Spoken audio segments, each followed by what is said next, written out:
Hello, hello, and welcome to Living Local After Dark. I'm your host, Ellen Menny, along with my two fabulous co-hosts for today. Of course, we have the esteemed Karina Delgado, and we have a very, very special guest today. You know him, you love him. That would be Sam Rogers. Yay!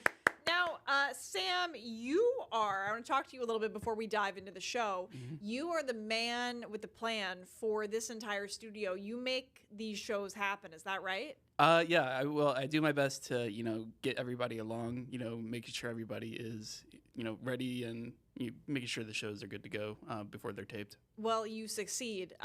But also, let's pull everybody up on the screen because not only are you an OBS superstar, but Sam, are you a film major, first of all?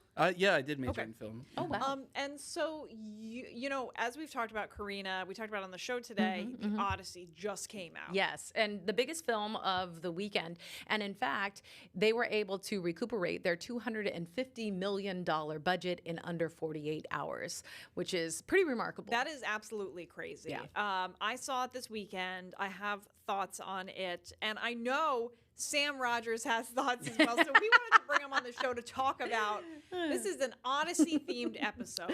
You're like, I'm not a fan.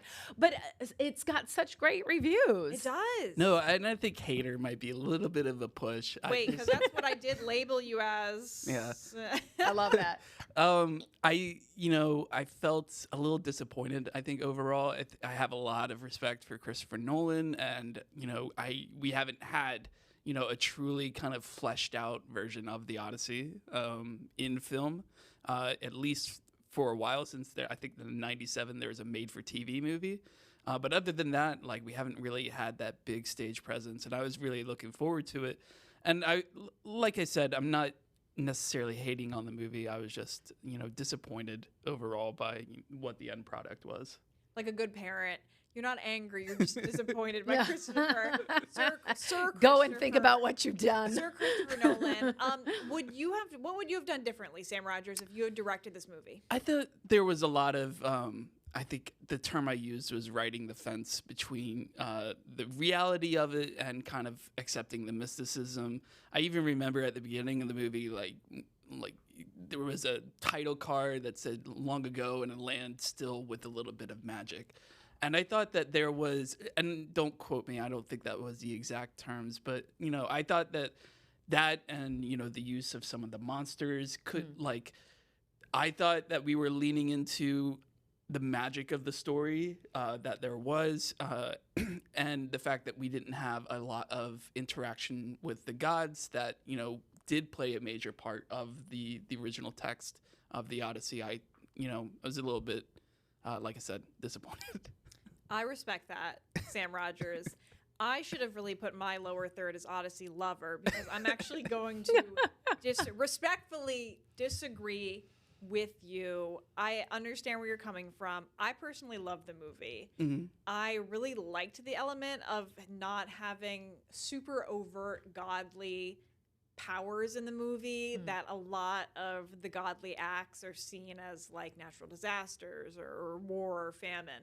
So I liked that because I think it took the concept of the gods and brought it into a place that we can understand. We often in religion nowadays often see certain things as proof of religion, and so I liked that they did that in the Odyssey. But I respect you. Did they? So when it comes to some of the events, sorry for the spoilers. Well, spoiler alert. But I mean, the book has been out since forever. Y'all have had time to read the Odyssey by now. It's been out for thousands of years. But in the movie, so let me ask this question: when it comes to some of the acts of Zeus or Poseidon, or are they just they don't really make appearances in the movie? Is that what I'm hearing? There's no character that plays Zeus. There's no character that plays Poseidon. Yes, there isn't an on-screen role there. Characters, I think there's a moment in the movie where characters refer to, names being invoked, and the wrath that we suffer is because of our actions. And they kind of put it together with piece by piece, but it's almost tell but not show. Sure. So when Calypso finally lets Odysseus go, it's like Which that was done a inferred- little bit differently too. Oh, really? It which- wasn't because Zeus said, "Hey, you got to let him go," or Yeah, well, in the original text, I believe it's either Zeus or Hermes that kind of gives the message to Calypso to, like, you gotta let Odysseus get back to his island. Yeah. But in this, telling it was more or less like I'm trying to rehabilitate you, and over the course you just decided to stay here, and with a little bit like of a trickery, a little bit of mysticism in that, but I could appreciate the approach to how that was told as well. But can we appreciate the outfit that, that Calypso's Okay, here's I love this, Ellen, that you All right, described it this way. So I loved the movie overall. I really liked it. But the beef I had with the movie was that Calypso, who's played by Charlize Theron, who's a fantastic actress. I have nothing against her. Her outfits looked like, as you helpfully said, Karina, they were from Shein. Like they were deserted island Shein. She wore at one point, I wish I had a photo. She wore this like basically fishnet. It was like a literal fishnet. It was like beachwear. Beachwear. It was literally like a cover up I had. And then when Odysseus leaves, remember, no spoilers because this has been out for thousands of Right. years, so don't come for me. When Odysseus leaves, she has this like blanket essentially, or this shrug. You know what I'm talking about? Do you remember this? Yeah. And it's this shrug, and she like wraps it around herself and looks out. I'm like, this is not a Nancy Myers movie, okay? I've seen Charlize. It's like Cape Cod Shrug. Right, it was like, oh. I've seen her act in better roles. I shall Yeah. say. Yes. Yeah. I feel like I don't want to say this was a phoned-in performance, but it felt like it was. Kind of felt like Yeah. it. You know what? Max said that too. Director Max. He said that it seemed like Charlize Theron had a phoned-in performance of this, which is disappointing because she's such a spectacular actress. Yes. Yeah, she has had a pretty illustrious career. Absolutely. Well, y'all, we got to go to break, but when we come back, we'll have more Odyssey discussion. You actually have a worksheet for us to go through, so don't worry. Look at this list. We'll get more. We'll get more. We will see you guys very soon for more Living Local After Dark. Stay tuned. Welcome back to Living Local After Dark, everybody. Ellen Menny here with my two co-hosts, Sam Rogers and Karina Delgado. Sam, you're a new face on the show, but you often you basically make this show a reality. But you're also a movie fan, and we've been talking about the Odyssey.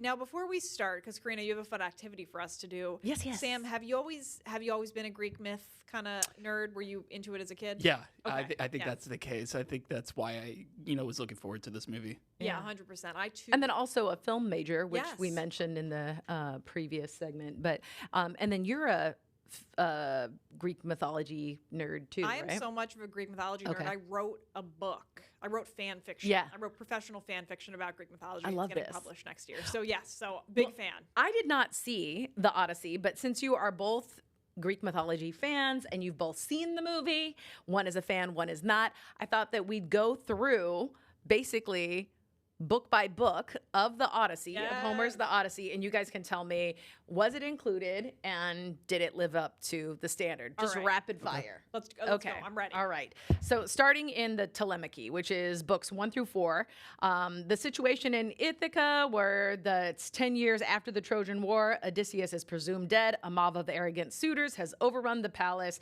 attempting to marry his wife Penelope and usurping his kingdom. Was that? Yes. Okay. Yes. Here's the thing, and the movie kicked off with Travis Scott. I Oh. did not recognize him at Yeah. first, but the first scene in the movie, did you know that, Sam? I don't know Travis Scott too well. He's a rapper. Yeah. But I did not put together that was Travis Scott. Yes, the Wow. movie kicks off with that scene with the suitors and Travis Scott's there. Okay. Cool. Okay. Telemachus' journey, guided by the goddess Athena. Odysseus' son Telemachus travels to Pylos and Sparta to seek news of his father from his former comrades in arms, King Nestor, King Menelaus, and he returns to Ithaca knowing that Odysseus is still alive but facing an ambush planned by the suitors. Was Yes. it represented? And they did a good job? I think so, but here's the thing. The Odyssey is out of chronological order. So things like you jump around a little bit. Yeah, because that's like in the future, Yeah. and then you go back to what Odysseus is going through. I think they did a good job. John Bernthal plays one of those guys. Okay. He plays Menelaus. He plays Menelaus. Thank you. And I thought he did a good job, but he sounds like he has a New York accent. So he's like, yeah, Telemachus, let me tell you about your father. Ayo. He was a great guy. He's maybe still alive. Yeah. Gabagoo. Gabagoo. I was like, this is Greece. It's not Italy, y'all. Okay, now the wanderings of Odysseus, books 5 through 12. Then in chronological order of the Odyssey, it then cuts to Calypso, and the story shifts to Odysseus, who's been held captive for 7 years by the nymph Calypso on the island of Ogygia. I think I'm saying that correctly. Ooh, I want to go And Zeus orders her to release him, and then once she does, his raft is destroyed by Poseidon, and he washes ashore. Yeah, like Ellen said, the narration of the story is very much out of order. It's depicted in a storytelling format, so the characters at a certain point and they're explaining how they got there. The Calypso part was not very true to the original text. And was the Calypso part in the movie, was it short? Because this is 7 of the 10 years that he's gone. It was, I would say it was necessary. Like, it was short because I don't think that was a focus. They explained why he was there and explained the process of how he got there in the 7 years that passed, but they did not stay with Calypso on that island for very long. Which I thought was good because, like... I agree. The 7 years, she keeps him prisoner for 7 years, which is not cool. Not cool, Calypso. Cancel her. But it would have been boring because he was just hanging out there for 7 years. They were chilling for 7 years. Yeah, you don't want to watch two lovers for 7 years, do you? Yeah. Speak for yourself. I mean, meanwhile, right? Meanwhile, poor Penelope, she's like fighting off suitors for 10 years. Yes. Now, in the book, I think she does something like tricky to Yes, she does. she builds something and then undoes it at night. She has this she's weaving a shroud, a burial shroud. And she declares that once I finish this shroud, I will pick a suitor to marry to make him the next king of Ithaca. Well, again, spoiler alert, Penelope, who's very clever, every night she sneaks back to the loom and unravels it a little bit so that she's never done.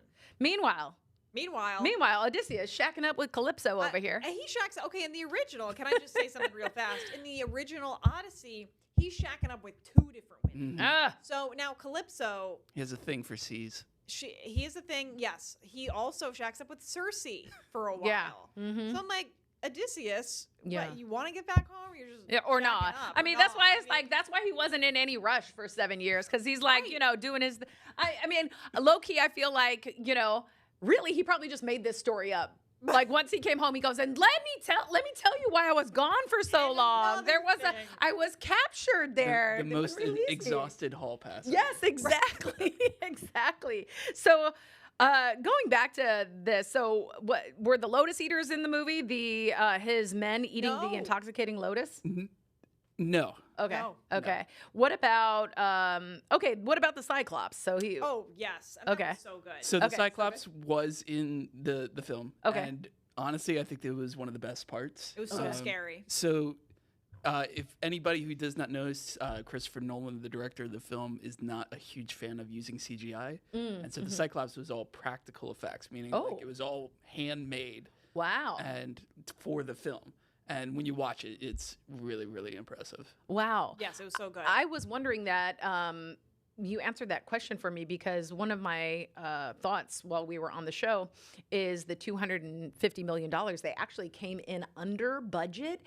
And I was wondering if it was because they used AI and CG, but it sounds like they didn't, for purist's sake. I could say they probably used a little bit. Okay. Yeah. But not in excess. Yes, but I love some practical effects, and Christopher Nolan is a real one for that. We have to go to break, but when we come back, let's continue this discussion and more Odyssey on Living Local After Dark. Stay tuned, y'all. See you soon. Welcome back to Living Local After Dark, everyone. I am here with the dynamic trio, Karina Delgado and Sam Rogers, who is filling in for Charisse Gomez. You look a little different. Film expert. Sam Rogers. Charisse Gomez and I were born. Never mind. We're born separated. Born separate. I love that. That's beautiful. I want to get back to our rapid fire on the Odyssey, but going even faster now. We're going to go speed round so that we can get through it. So let's keep it on 3 cam. Okay. Real quick. So Cersei, that happened. That happened. Yes. And so people good. got turned into pigs. Yes. Okay. Correct. The underworld. Did they go to the land of the dead? Yes. Okay, Correct. cool. The monsters, did they navigate past the deadly sirens and the sea monsters? Yes. Cool. Yes. Helios, did they go to the island and eat the cows? Yeah, Helios wasn't there though. Yes. They were just on an island. Okay. Mhm. Okay. Then they ate cows. They did eat the cows. Yes. Okay. The secret arrival, where he's like disguised as an old beggar. Yes. Yes and no, but What? I'm sorry. I think he. Yes. Okay, I want to say yes. Then I I'll bullied- tentatively agree. I Did, bullied but Sam you into saying you've yes. got beef with it. Because Athena hides him, basically disguises him as an old man. Yeah. And while the film depicted her greeting him at Ithaca, I don't think he looked much different than he did when he was with Calypso. He did just put like a hood on. It was like Yeah, old. that was- now. Another Shein, a hood from a Shein. Shein hood. Yeah. It looked better than Calypso. All right. The reunion. He reveals his identity to Telemachus. Yes. Okay. And a few loyal servants. Yes. Yes. and the dog. And the dog. Oh, the dog. Argus. There is. If you don't like seeing dogs die, this Oh, is not the movie. to yikes. watch. Yeah. Yikes. There are a few. Okay. The bow contest and slaughter. Yes. Yes. Okay, okay. And then the resolution, Penelope initially doubts his identity, but tests him by mentioning their immovable bed. No. Oh. No, the immovable bed. I don't. What? Yeah, Yeah. there's a... So Penelope asks if he can move the bed, and he said he carved it from an olive tree, which makes it immovable. Wow, I and forgot that's how about this part. and that's how she knew that was Odysseus. Is and that's in the book, but not the movie. Correct. Okay. yeah, the movie spices it up. It turns into an arrow shooting contest. Yeah. I think that's better. The whole bed moving thing, did Homer write that? Because his wife was always like, you need to move the bed. It looks bad over here. And he's like, "I oh, I can't." can't lift it. And so he's like, and then his wife was like, you're just making excuses. And he said, oh, I'm going to write this into Imagine a a book now. character trait to identify someone like that. Yeah. Oh my gosh.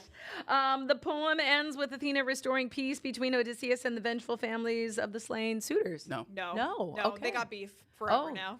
Forever. Forever. Like Cardi B. Exactly. Well, what was your favorite parts? My favorite scene was Hades. I love the depiction of it. I love kind of how they crafted, such detailed set pieces and gave like all of the like dead soldiers armor to wear and the color palette use. Everything was really kind of pleasing to look at. It's very kind of creepy at the same time. And this is in the land of the dead. Yes. Yeah. That was a really good scene. My favorite had to be when they went to Circe's Island. I am a Circe super fan. I support women's rights and women's wrongs. And the scene where she turned the men into pigs was so good. It was like so. How do I explain this? It was like David Cronenberg. I thought for a moment Cronenberg took over the directorial role. He like took over Sir Christopher Nolan's body. There was a very body horror element yes, to that yes, scene. there's a lot of Oh. body horror, but I loved it. It wasn't gory. Like Yeah. the Odyssey, if you're not a fan of gore, there are some violent parts. The Cyclops part is kind of scary. But this was no blood, no guts. Circe was just turning people into pigs. So good. I am curious, did they include the part? So I think an important part in Homer's The Odyssey, after they defeat the Cyclops and they're sick, because remember he tells them, "Oh, my name is Nobody." They didn't include They that. did not. They didn't. In So when fact, he's being It's attacked, it's a then little- he's like, "Nobody's attacking me." It's a little bit disappointing because, at that point you'd think that they would need to involve the gods because the Cyclops is supposed to be Poseidon's son. Yeah. He is in And- the book. He is in the movie. Yeah. Well, I guess they still kind of interpret it in yeah, the movie. because that's the whole thing. So but he says nobody's attacking me, and then it's the ego part. So when Odysseus Yes. wins and he's sailing away, he then admits, "Oh, it's me, it's Odysseus," did it. and then that's how Poseidon knows to. they didn't really forever. have the cocky attitude of Odysseus wasn't necessarily displayed.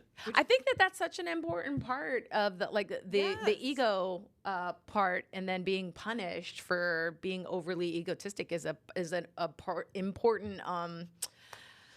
like motif. Yeah, of the story. I agree. Okay, we're running out of time, but before we go, I want to ask if we would recommend this movie. So Sam Rogers, would you recommend people see it? Absolutely. Okay. Do I wait to go home and watch it or no? I wait till it's on Amazon. I think that this is a movie, regardless, you should probably see in an IMAX. And if you can, do 70 millimeters. Oh, okay. Ooh. Whoa. I would also recommend, I thought it was an amazing adaptation of The Odyssey. I saw it peasant mode. The only tickets my boyfriend and I could get were the AMC Georgetown normal style. I wish I'd seen it IMAX. Maybe, yes, if you're sensitive to violence and dogs being hurt and loud noises, it had all of those things. Okay. But all in all, yeah. Karina, are you going to see it? Okay. Yeah, I would like to see it. And as I mentioned on the show today, I like to go to the movies alone. So yes, yeah. Absolutely. Okay, guys, we're running out of time. Sam Rogers. Yes, thank you so much. Debut. Yes. What did you think? Oh, it was amazing. That's what we like to hear. Everybody, thank you all so much for joining us for Living Local After Dark. Go out and go see The Odyssey. We'll catch you all next time. Have a great one. Bye.